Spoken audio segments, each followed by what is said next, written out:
The Crystal Palace chairman, Steve Parish, has said funds for next month's transfer window are ring-fenced and will not be affected by the club's determination to pursue an ambitious £100 million redevelopment of Selhurst Park's main stand.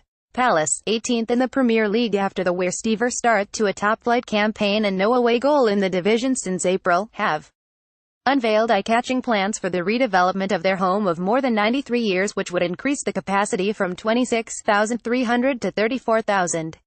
The original main stand would be rebuilt as a glass-fronted, 13,500-seat stand with the design, drawn up by KSS, who oversaw Liverpool's revamp of Anfield, to be submitted for planning permission to Croydon Council next month.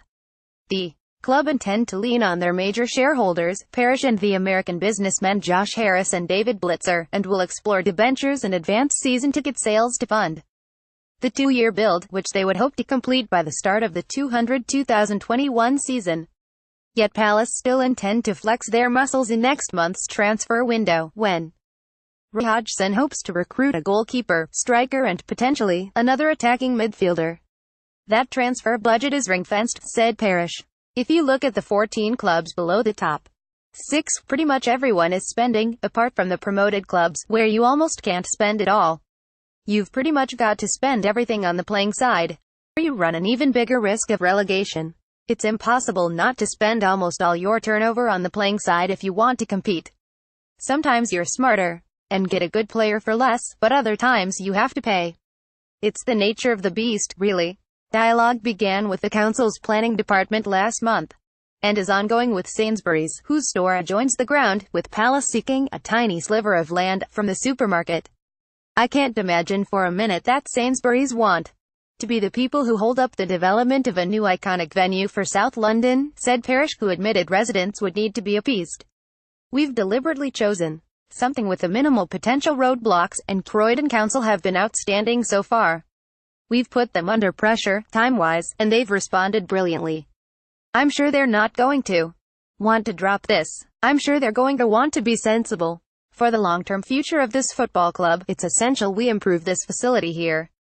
There might be some things that are easier to do in the championship, with the number of spectators coming in not being as high, albeit the financing would be more difficult.